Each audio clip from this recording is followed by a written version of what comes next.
बड़े कंपनी का सीईओ बनते ही गले पर लटक गई तलवार, सालों बाद मिला जिगरी यार, क्यों लेना चाहता है जान। अपनी ही वाइफ से कब तक छिपाता रहेगा नक्श अपना सच। क्या नक्श अपनी इंसानियत दिखाकर तोड़ेगा प्राची का घमंड। नक्श नक्श नक्श, ये नाम ही कुछ ऐसा था कि लोग ना चाहते हुए भी इस नाम से भिड़ ही जाते थे।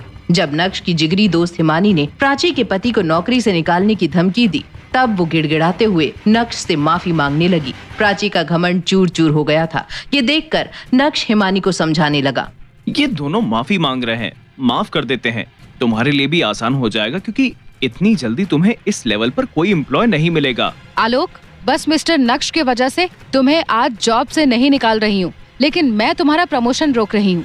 तुम पहली वाली पोजीशन पर ही काम करोगे। तुम्हें ये ठीक लगता है तो ठीक है, वरना तुम जा सकते हो। नहीं मैडम, मैं पूरी तरह से सेटिस्फाइड हूँ काम करने के लिए। थैंक यू मिस्टर नक्श। Thank you Himani madam. शुक्रिया अदा करके प्राची और आलोक वहाँ से चले गए। वहीं कार्तिक और हिमानी नक्श को सूरत शहर के सबसे बेस्ट रेस्टोरेंट बोहो लेकर चले गए, जहाँ पर उनके पुराने दोस्त आकाश और रवीश उनका इंतजार कर रहे थे। नक्श ने उन्हें देखते ही गले लगा लिया। अरे आकाश, ओ वाओ, अरे रवीश भाई, तुम भी यहाँ? नक्श भाई, कैसे हो आप? पिछले कई सालों से हम आपको ढूंढ रहे थे। आज आपको देखकर बहुत खुशी हो रही है। आकाश, मुझे कार्तिक ने बताया कि बोहो तुम्हारा रेस्टोरेंट है। क्या बात है, तुम सभी अपनी लाइफ में काफी आगे बढ़ गए हो। मुझे बहुत खुशी और गर्व महसूस हो रहा है कि मैं तुम लोगों के काम आ सका। थैंक यू सो मच नक्श फॉर एवरीथिंग। तुम अभी भी वैसे ही हो, बिल्कुल नहीं बदले। और रवीश, तेरा क्या चल रहा? मिस्टर नक्श, आप रवीश से कहकर अपने लिए 2-3 सुंदर फीमेल बॉडीगार्ड्स क्यों नहीं असाइन कर लेते? जब वो आपके साथ रहेंगी तो आपको एक अलग ही लेवल का एक्सपीरियंस मिलेगा। हिमानी की बात पर सब जोर जोर से हंसने लगे थे। रवीश की सिक्योरिटी प्रोवाइड कराने की एजेंसी थी। कुछ ही देर बाद अचानक हिमानी वहाँ से उठकर बाहर चली गई और अपने साथ एक स्पेशल बॉक्स लेकर आई और बोली, मिस्टर नक्श, ये गिफ्ट हमने कुछ साल पहले आपके लिए खरीदा था। हमने तो इसे आप तक पहुँचाने की उम्मीद छोड़ ही दी थी, लेकिन आज हमारी किस्मत में आपसे मिलना लिखा था। ये लीजिए, हमारी तरफ से आपके लिए एक तोहफा। Thank you Himani, thank you everyone. Thank you नहीं भाई, गिफ्ट तो खोलो। वाह, ये गाड़ी बहुत ही ज्यादा विंटेज है और बहुत ही सुंदर। ये काफी महंगी होगी ना? तुमने जो किया है हमारे लिए, उसके मुकाबले तो ये कुछ भी नहीं है भाई। आई एम सॉरी, मेरी वजह से तुम सबको बहुत परेशानी हुई। मैं ऐसे बिना बताए तुम सबकी जिंदगी से गायब हो गया, पर ये मेरा वादा है कि अब ऐसा कभी नहीं होगा। अब एक टोस्ट करते हैं हमारी दोस्ती के नाम। टोस्ट का नाम सुनते ही आकाश ने वेटर से वोडका लाने को कहा और बॉटल आते ही सभी ने जाम के शॉट्स लगाए। उस रात सब दोस्तों ने पुराने दिनों को याद करते हुए खूब मस्ती की। दूसरे दिन नक्श तैयार होकर सीधा भानुशाली ग्रुप के ऑफिस चला गया। तभी वहाँ उसका फोन बजने लगा। हेलो मम्मी जी, जय श्री कृष्णा। जय श्री कृष्ण नक्श, ये मैं क्या सुन रही हूँ अनिका से कि तुम कल पूरी रात घर नहीं आए। कल रात तुम कहाँ थे? कैसे हो तुम? सब ठीक तो है ना? मैं ठीक हूँ मम्मी जी। वो कल अच्छा सुनो, वो मैंने तुमसे कहा था ना कि तुम्हारे पेरेंट्स का टेस्ट करवाना है। यस मम्मी जी, मैं अपने पेरेंट्स को कल बुला लेता हूँ और फिर आप और अनिका भी हॉस्पिटल आ जाओ। हम सभी एक बार फिर से टेस्ट करवा लेते हैं। प्रॉब्लम कहाँ है पता चल जाएगी। अनिका और मेरे में कोई प्रॉब्लम नहीं है। तुम ऐसा ठीक है, तो हम सब साथ में टेस्ट करा लेंगे मम्मी जी। अब मुझे भी थोड़ा काम है, चलिए मैं आपसे बाद में बात करता हूँ। नक्श इस बात से वाकिफ था कि उसके बच्चे ना होने की वजह कोई और नहीं बल्कि उसकी खुद की बीवी अनिका थी। अनिका नक्श को अपने पास ही नहीं आने देती थी और इसीलिए नक्श चाहता था कि आईवीएफ टेस्ट में सब दूध का दूध और पानी का पानी हो जाए। तभी किसी ने उसके कैबिन का दरवाजा नॉक किया। सर, जवेरी खानदान से नवीन जवेरी आए हैं।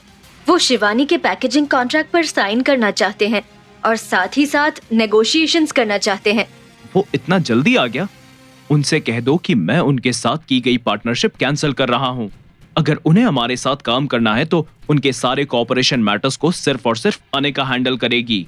ठीक है सर, मैं उन्हें इन्फॉर्म कर देती हूँ। नक्श के मना करने के बाद नवीन उर्फ मैम्बो अंकल ने जावेरी खानदान मैंशन में एक बार फिर से पूरा परिवार इकट्ठा करके फैमिली मीटिंग बुलाई थी, लेकिन इस मीटिंग में अनिका और चित्रा को शामिल नहीं किया था। ये लोग मेरे साथ ऐसा क्यों कर रहे हैं? अनिका में ऐसा क्या है जो वो मुझसे बेहतर है?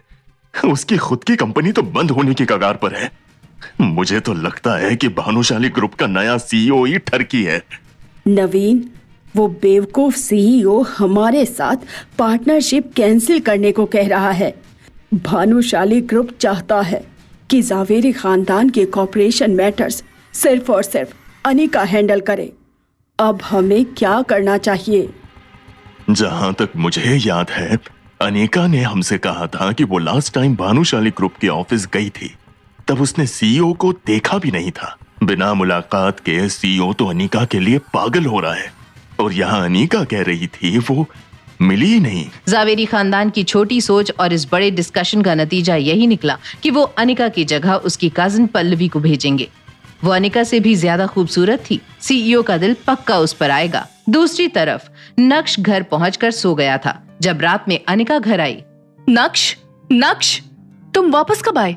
क्या तुम पूरे दिन से घर में सो रहे हो? अरे नहीं, मैं तो दोपहर को आया। वैसे क्या तुम्हें आज तुम्हारी दादी का कॉल आया? नहीं तो वो मुझे क्यों कॉल करेंगी? कुछ नहीं, मैंने तो बस ऐसे ही पूछ लिया। तुम कल रात कहाँ पर थे? अब अनिका का ध्यान पूरी तरह से नक्श पर था, और जब उसे याद आया कि कल की रात नक्श घर नहीं लौटा था, तो वो अंदर ही अंदर और भी ज्यादा अनकंफर्टेबल फील कर रही थी। तभी नक्श ने अनिका को पानी का ग्लास दिया और कहा, वो मैं मेरे एक पुराने दोस्त के घर गया था। बात करते करते बहुत लेट हो गया और फिर मैं उधर ही सो गया। पुराना दोस्त? क्या वो मिस्टर पटेल है, होटल प्राइम स्टार वाले? बिल्कुल सही पहचाना तुमने। मुझे तुम्हारी इस बात पे भरोसा नहीं हो रहा है। अरे अनिका, बात छोड़ो ये सब, जाओ और मेरे लिए मैगी बनाओ। मैं डिनर करके नहीं आई हूँ। नक्श मैगी बनाने किचन में चला गया और यहाँ चित्रा मौका देखते ही मुंह टेढ़ा करके अनिका के बगल में आ गई। जब अनिका की नजर उसकी माँ चित्रा पर गई तो उसने पूछा, अब आपका मूड किसने खराब कर दिया? चेहरे पर 12 क्यों बजे हैं? अनिका बेटा, मैं तो बस तुम दोनों को लेकर ही परेशान हूँ। बार बार तुम दोनों का IVF प्रोसेस फेल हो जाता है। मुझे लगता है कि उसके पेरेंट्स में कोई जेनेटिक डिसऑर्डर है। बस मैंने नक्श को इतना सा कहा कि तुम अपने पेरेंट्स को बुला लो और उनका टेस्ट करवाओ।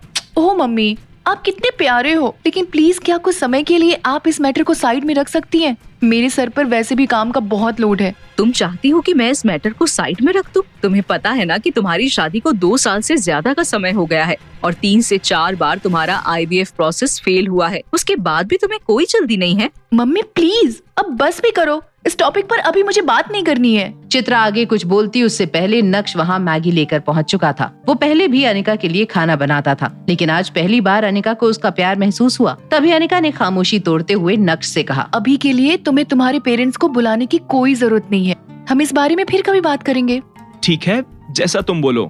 नक्श अपनी खुशी पूरी तरह से जाहिर नहीं कर पाया। ये बहुत बड़ा दिन था। अनिका ने नक्श के लिए चित्रा के सामने स्टैंड लिया, वो भी इतनी बड़ी बात पर। अगले दिन जब नक्श अपने ऑफिस पहुंचा तो उसकी सेक्रेटरी नंदिता फौरन अंदर आई। सर, जवेरी फैमिली ने कोलैबोरेशन की बात डिस्कस करने के लिए किसी को भेजा है। उनका नाम पल्लवी जवेरी है। उनसे कह दो सर आज बिजी हैं। पल्लवी के साथ वही हुआ जो होना था। जब उसने अपनी हार की ये खबर कल्याणी को सुनाई तो उसका चेहरा गुस्से से लाल हो गया। कल्याणी अब बेबस थी और उसके पास अनिका को कॉल करने के अलावा और कोई चारा नहीं था। दूसरी तरफ अनिका अपनी माँ चित्रा के साथ शॉपिंग कर रही थी। इसी बीच अचानक से अनिका का फोन बजा। हेलो दादी। अनिका, आज तुम्हारी दादी को तुमसे एक हेल्प चाहिए। क्या तुम अपनी दादी की हेल्प करोगी? हेल्प? बेटा, बात ऐसी है कि हमारे और भानुशाली ग्रुप के बीच में जो पार्टनरशिप हुई है, उसे लेकर मैंने ये तय किया है कि अब उसे सिर्फ और सिर्फ तुम हैंडल करोगी।